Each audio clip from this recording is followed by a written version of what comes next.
Welcome to Boxing During Dinner. Armando Alvarez with David Barry. This is the OG group right here, the original gangsters.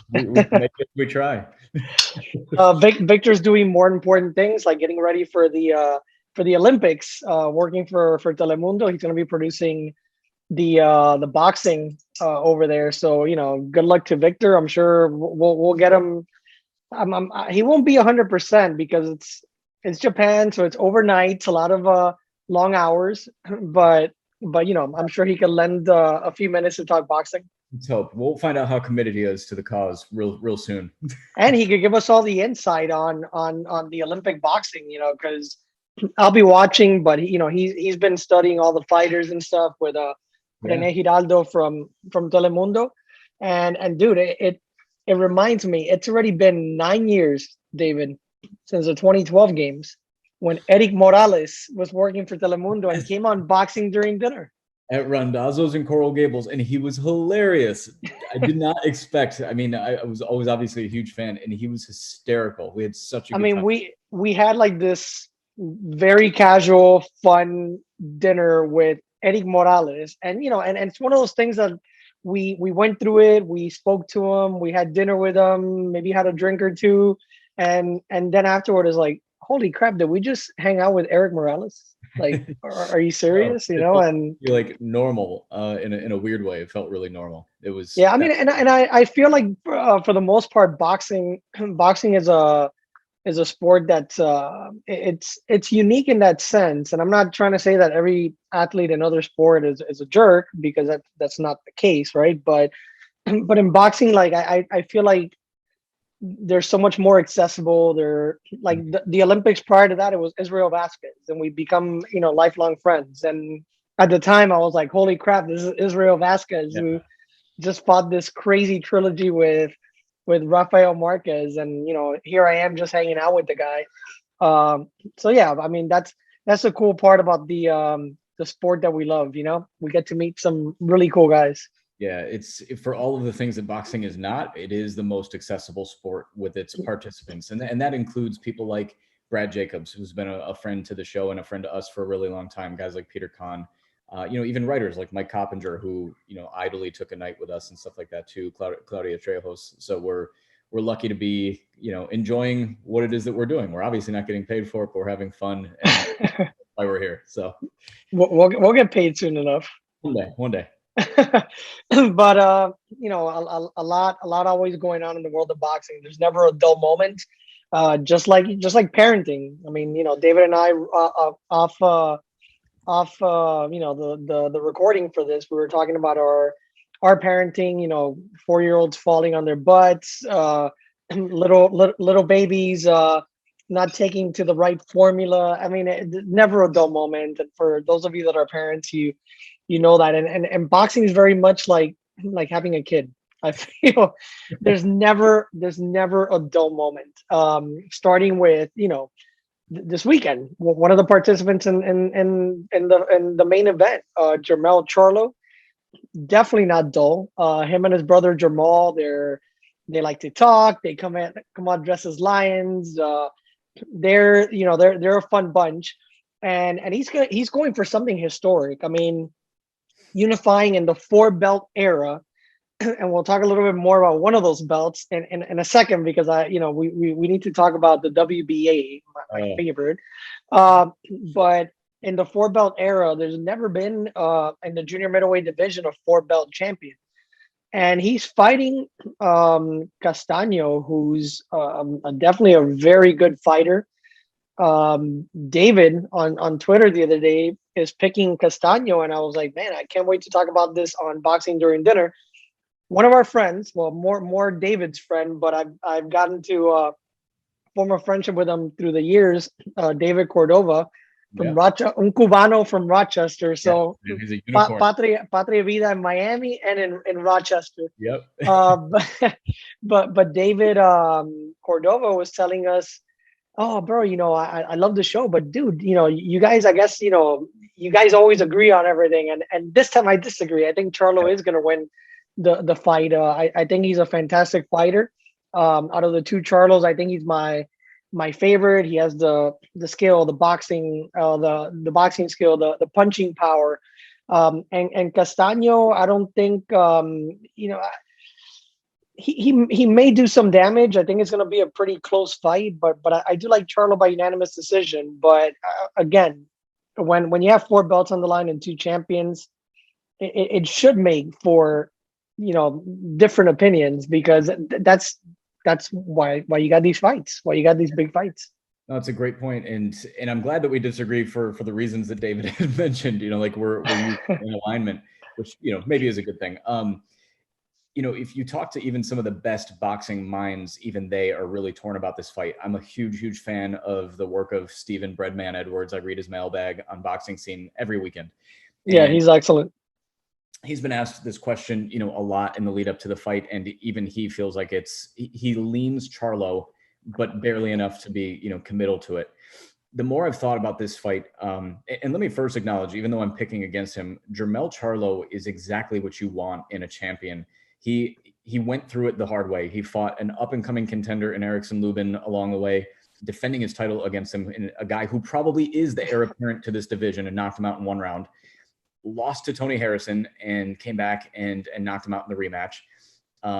Who else? He's fought all comers in his division. He would have fought Jarrett Hurd if Jarrett Hurd lost to J-Rock, but he also was in the mix for other fights like that. Granted, his brother, and he ended up fighting Jason Rosario, who beat exactly J-Rock. Rosario, who ended up having two belts. Look, he didn't fight J-Rock because he was avoiding him. He fought him because Rosario beat him. Right. So this and now he goes, title defense, unification, whatever, and now he's doing it again in Brian Castaño. What's not to like about a guy like this? Now, in terms of what he brings into the ring, the reason I'm picking against him, and not with a high degree of confidence, but enough confidence to say the thing that makes Jermell Charlo must-see TV and a little bit different than his brother in that regard is that in the past 5 to 6 fights, you've seen him evolve as a fighter. People often said that Jermell was the slightly more aggressive, fighter. Maybe, I don't want to say less disciplined, but let's call him more aggressive. Whereas Jermell, is content to sit on his jab and keep a certain pace, and Jermell's not. That has gotten him into situations where he reduces his punch output and lands violently when he does, and it usually is enough. But you look at the fights that Jermell Charlo's been in, and his power has saved him in almost all of them. And a lot of fights he's losing rounds, not necessarily because he's the less talented fighter, but because his output is brought down and other guys have a tendency to outwork him. And over the course of a 12-round fight, that's enough to swing, judges in a different direction. When you look at a fighter like Brian Castaño, my first exposure to him on TV was when he fought Erislandy Lara. Right. And same here. A lot of people, stateside. And I was not, high on Castaño going in. I'm a Lara fan. Maybe you're not. I'm definitely a Lara fan. You are. And, at the time, I think I thought Lara edged that fight, but I didn't have a beef with the fact that Castaño came on because he did come on. But I also thought it was a fluke, and I thought that Erislandy Lara had somehow gotten a little old overnight. In hindsight, I don't think that was really the case. I think what we saw was a volume pressure fighter who doesn't take a step back, who dictates the pace of almost every fight that he's in, and forces guys to take the fight that he wants to fight. In that regard, I think the one thing that Castaño needs to avoid in order to make my prediction come true is to stay out of mid-range. That's not his fight. That's not his specialty. He is a pressure fighter, a suffocator. And I think if he can keep that pace, you look at average punches thrown per round, Jermell's in the 30s and Castaño's in the 80s. And not only that, but Castaño also has a pretty good defensive rate where he's only getting clipped with about 20% of the punches, which is not bad for a guy with that sort of style. So I look at a fighter who is effective and responsible on defense while coming forward. No one will confuse him with Roberto Duran in that regard, but he's effective in his application. And I think if he can keep that fight at close range, of course, Jermell Charlo is going to land his shots, and he might even hurt Castaño. But if Castaño can keep the pace, he's never been one to be discouraged or deterred by what's in front of him. We don't know what his chin will hold up to if Charlo can land the heavy. Right. Frankly, that's his bread and butter anyway. But my bet is that he's not going to land that money pump, that he's not going to put Castaño away. And I think Castaño is going to cruise to a pretty clear but close decision somewhere in the 7-5 range, maybe 8-4, but we'll see. I like it, and I think that the one thing that is clear in this fight is the different styles, right?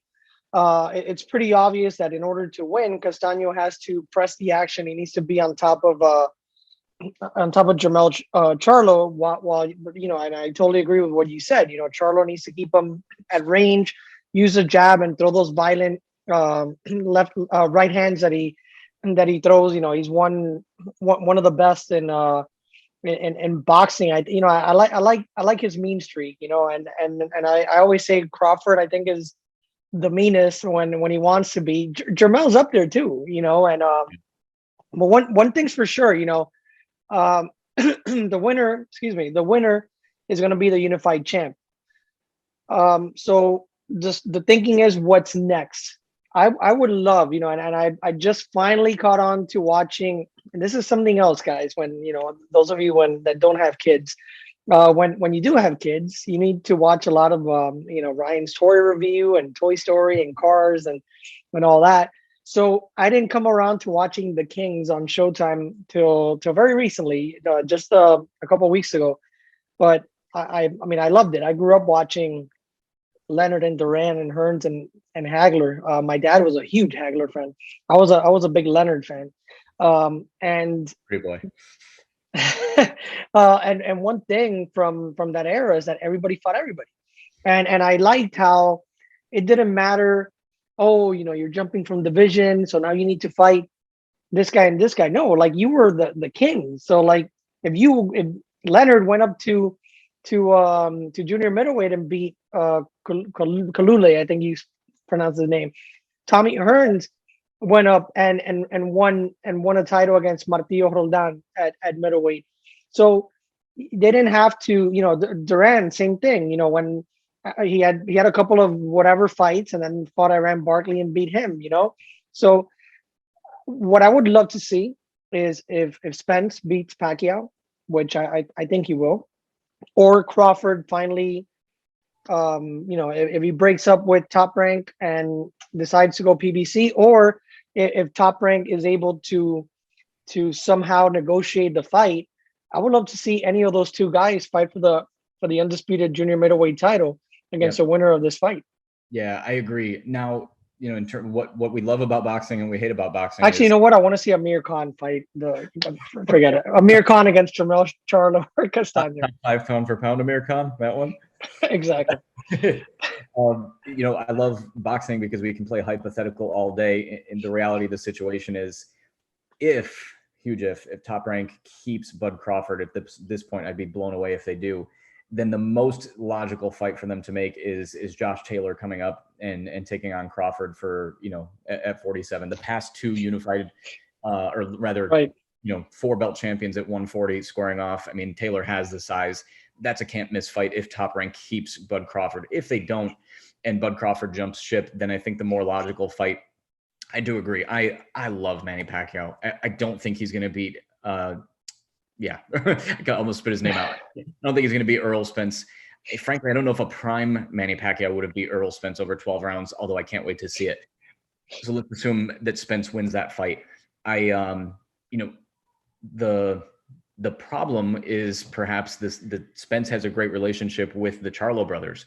So I don't know, essentially what they would maybe put aside to make that fight happen. But that, to me, is kind of a no-brainer. You have a guy who at that point would be the claimant to the lineal championship, the Ring Magazine belt, which is really the only one that matters in any weight division. Moving up to fight the other guy who has the Ring Magazine in the division above him. Everyone always talked about the fact that Spence has a frame that could theoretically go up to 160. I think 54 is a pretty solid stopping point for him, and I think that's a can't miss fight.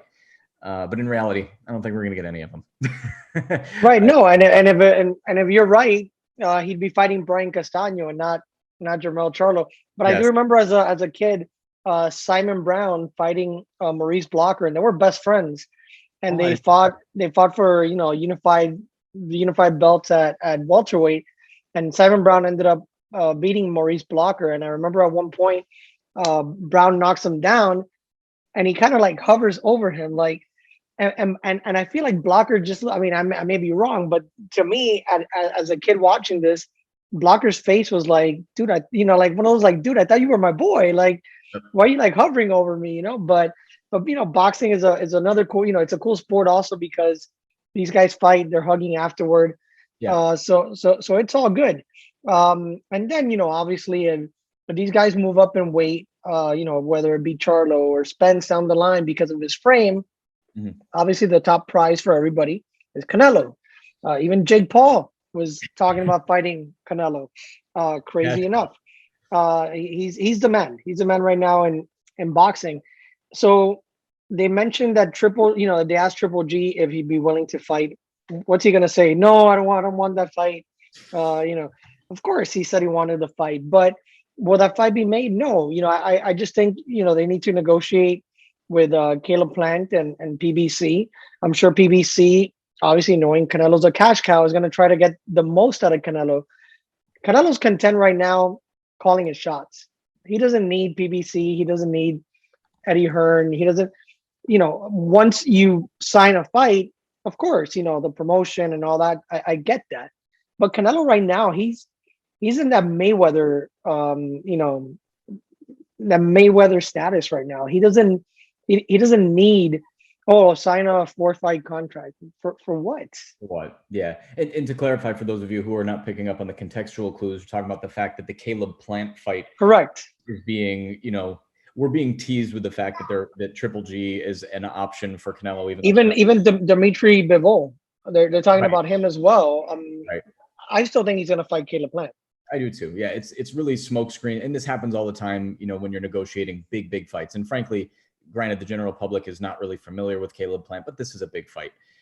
We just talked about 4-belt unifications in weight classes where that's never happened before. Well, super middleweight's the other one, so it is a big fight, and I'm not surprised as you aren't either to see this fight being negotiated as if Canelo will look at other options, but even though everybody involved in this has said they want each other, this is if I'm Caleb Plant, I have the one trinket that you want, I'd be doing the same thing. I'd be raising the asking price as high as I can get it, because you're not going to be unified at 168, which you've professed as your goal for a couple of years now, unless I give you that shot. So I do expect, Canelo's side, whoever it is that's representing him, if that's himself or if it's, Eddie Hearn, to put a couple more shekels into Caleb Plant's pocket.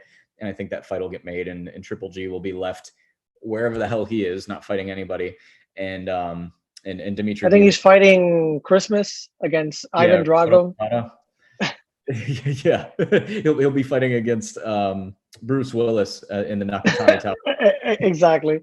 Well, he'd be fighting Murata, but no, I don't know, no relation to Nakatani. At least I don't think so. No poor Nakatani. I don't know if it's Nakatami or Nagatomi. Oh, one in the movie. We're thinking about Nakatani, the boxer, but you're right. I feel bad for the one in the movie, man. Like, poor dude just celebrating Christmas with his workers, and just no way to know what was going to come next. Freaking Hans Gruber, had to show up. Terrible. But before we're going to talk about the heavyweight division, before we go, but I said I was going to mention the WBA because Manny Pacquiao and his team are bitching about the WBA and why aren't they being reinstated as champion. They make their case that Yordenis Ugas has been inactive for about the same amount of time. Now people are asking, why does Pacquiao at this point care about the WBA title? I don't think it's that much that I do think people in boxing, and rightfully so, are trying to expose the WBA, and rightfully so as well.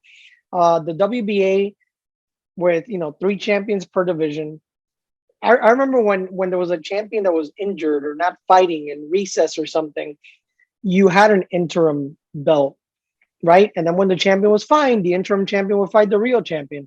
And that was that was the only interim championship. What would you need an interim champion of just already a super champion and a regular champion? It's beyond ridiculous. I mean, I would say that they should be ashamed of themselves, but people have no shame. You know, the people running these belt organizations, and for years we've known that. So you know, their ratings suck.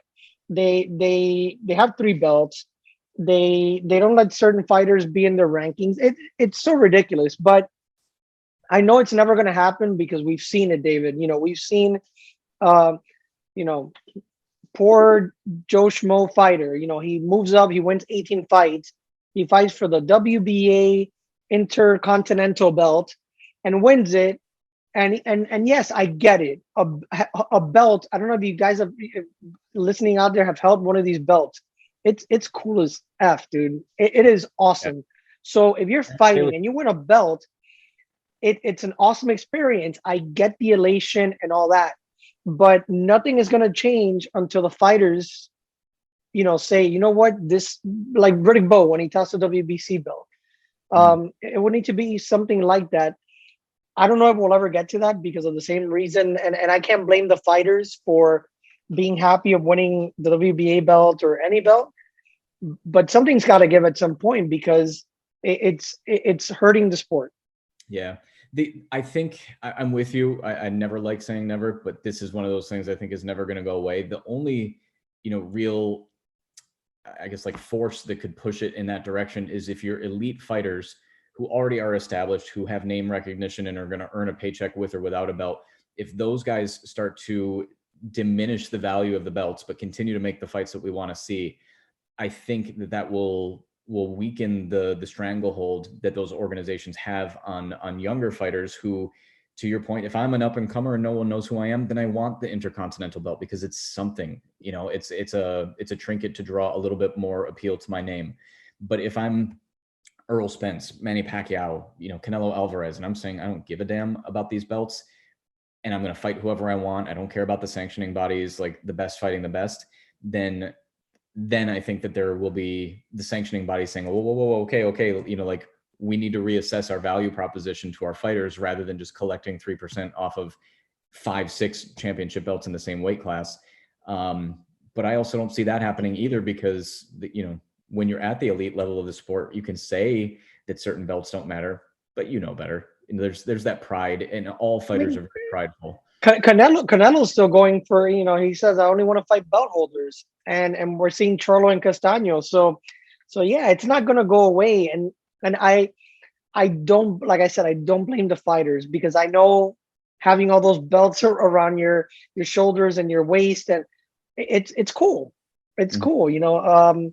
But they're collecting some nice money off these fights, these organizations, and they're, to me, they diminish your winning that belt because then they have a regular champion and an interim champion. So, I mean, David Morrell, who I'm a huge fan of, is a WBA champion, and he's like what 4-0, 5-0, or he something. Won it third fight, right? Which is fine if you were fighting the real WBA champion. If he had fought like Callum Smith, then yes, I'd be like, holy crap, you know, congratulations, David Morrell. But he fought some other guy that we've never heard of. And, right. and we've heard of David Morrell, and David Morrell's, you know, the real deal, but he shouldn't need to be validated by a secondary made up trinket. People should care about David Morrell because David Morrell. And, you know, for better or worse, they're anchored to each other, and that's where we are. Yep. And then if you were watching boxing for the first time, or you're a novice or a fair weather fan, and you're like, wait, WBA fan, I thought Canelo was the WBA champ. And then, you know, oh, wait, let me explain. Oh, there's 8,000 belts. And, and, you know, I feel like saying every team in the AFC East is the champion of the AFC East. Right. Oh, by the way, they don't fight each other. Oh, right. Like the Dolphins are the interim champ, but they're never going to play the Patriots. So exactly, to find out who the real champion is. Don't worry about it. Yeah. Or the Buffalo Bills, I should say, since they did win the East. But before we go, Tyson Fury tested positive for COVID. His whole camp did. And word was that he got one of 2 vaccines, tested positive. Then all of a sudden yesterday, a picture is going around Twitter of him just hanging out in Vegas casinos, taking pictures with people. And then today it's like, oh yeah, by the way, he's negative now. And they rescheduled the fight. That happened just a couple hours ago. And October. They rescheduled the fight all the way to October. which I get for Benny's and dates and all that. But I mean, at some point, I don't know if we're ever gonna get to this. That COVID, and to some degree, may be here to stay. Maybe not killer COVID, but maybe I'm gonna knock you on your ass for a couple of days COVID. Right. And I don't even know if Tyson Fury was knocked on his ass for a couple of days. But do you think we're ever gonna get to the point that it's like, oh, 2-3 weeks before the fight, Tyson Fury caught COVID or flu or whatever, but wasn't really experiencing symptoms. Now he's fine and the fight could go on, or to when, I mean, I know it's still new, the pandemic, right? Yeah. But here's, it's pushing a fight like way down the road that was going to take place next weekend. I mean, if you think about it even further back, right? Like this rematch was supposed to happen well over a year ago anyway. Then COVID, put it away. Then they were negotiating Fury versus Joshua. It's a mess. If you were on boxing Twitter, which I know we are, people say some outlandish shit on boxing Twitter, but viciousness and hate for Tyson Fury in the past few days is unlike anything I've seen in a really long time. I mean, people are really, really up in arms about him. I think the criticism is deserved, especially with the way he was carrying camp with multiple other heavyweights who were supposed to be on the same card. All of these guys losing money, all their people losing money and opportunities as well because of carelessness. And not to make it a conversation about who should and shouldn't be vaccinated or whatever, but if your position is that you're going to fight for the lineal championship and the most important division in all of boxing, then you protect yourself. If you're not going to be fully vaccinated, you find ways to keep your team and your people safe, and he failed to do that. So I understand the criticism, I think is rightly placed. At the same time, I think there's some relief perhaps from the hardcore fans to see that it is already rescheduled. But I think if you see Tyson Fury's fights on a calendar, you don't believe it's happening until he's actually in the ring. And for better or worse, he's put himself in that position at this point. And I'm a fan, but that's what's true. Yeah, I saw a couple of writers today on Twitter. They were like, you know what, just let me know when they're in the ring and they've made the introductions and they're about to face off, and then I'm going to believe that this fight or Teofimo Lopez against Cambosos will finally take place. But yeah, man, we're living in weird times. Hopefully, COVID goes away, either just on its own or everybody gets vaccinated or whatever it is, to each their own. But I know I've said before we go, right? But I do want to send a message. I don't know how many Cubanos are watching this, but to my people on the island and here in Miami, man, hopefully this is it. We've been waiting a long time, 62 years for freedom. And it sucks. People like my dad that had to leave in his prime, basically in adulthood, had to leave because of Castro and that regime. He's no longer here, so he's not going to get to see that. But hopefully, his sacrifice and the sacrifice of many was not in vain. And I'm loving seeing Jordanis Ugas. Love that dude. He's the most outspoken out of all of them.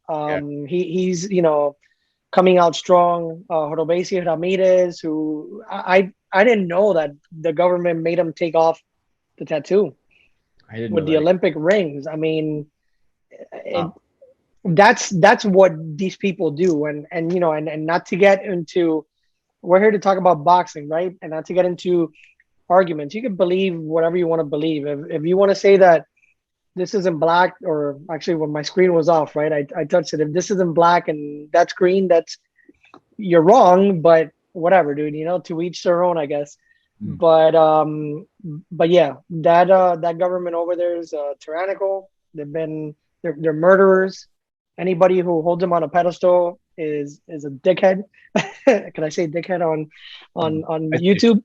And you don't even have to look at the go too deeply political into it. Just look at that picture of Robesi Ramirez, who's one of the most decorated fighters in Cuban history, and they made him take off the Olympic rings. He has a big scar there. Or Joel Casamayor, who was promised a vehicle if you want to go medal, and he got a bicycle. Or Yuriorkis Gamboa, who to celebrate his daughter's birthday had to sell his Olympic gold medal. Yeah. And these are I your mean, finest citizens, your most celebrated. so and you know what? The millennials get a lot of crap from me and many other people, right? But kudos to the millennials, man, because I think the ones on the island, they're finally fed up. They finally said enough's enough. You know, if you're a boxer, if you're seeing the accolades of the ones, you know, here in the States or in Europe or whatever, why the hell do you want to defend that? Even if you did believe a little bit in socialism, why wouldn't you want to make some money and the belts and fight in front of people? The same with the baseball players, the same with the rappers, which is how a lot of this started, you know, the reggaetoneros. Yeah. And you know, they're looking at gente de zona here, making millions, and you're out there. But again, just wanted to get that off my chest, you know. So props to Ugas and Ramirez and everybody, you know, putting their name out there, defending the cause. But you know, this is a huge moment, and we hope that we've seen optimism before, and I really, you know, I'm not a Cuban American, but I've lived in Miami for 17 years, and so it makes you a Cuban American. I feel a kinship with these people and their communities, and the stories have been repeated, and you know, to me so often that I feel it's a part of my own experience by extension. I know it's not mine, but as we tie it, you know, back to our thing, and then we really will leave. You know, if you think of guys like Teofilo Stevenson, who could have been, or not, you know, not could have been, was one of the best heavyweights of all time, and we were robbed of the experience of ever seeing him stateside in a professional. So many of them. I mean, it's ridiculous. Like a lightning rod. Think about, you know, what the oppression of the Cuban government has done to its finest citizens, particularly in the form of athletics, because they're a very proud people when it comes to particularly to baseball and boxing. You know, think of that and that sort of suppression. If all you can think about is sports, that's what you're dealing with the best of their citizens, and the worst of them have had it much worse. So we do pray for libertad, as the people of Cuba are yelling in the streets now. Patria vida, as gente de zona and Jotel from Orisha said. And you know what? If you come here to the States, right, and you're a boxer, you can win the WBA regular belt at super middleweight. That's a good to end on. But David Morel is going to do great things. But yeah, this has been Boxing During Dinner. Hopefully we'll get Victor back with his Olympic report, and we'll know about some of these Cuban fighters. Maybe the next David Morel or next Royce Ramirez. Exactly. We'll see you soon.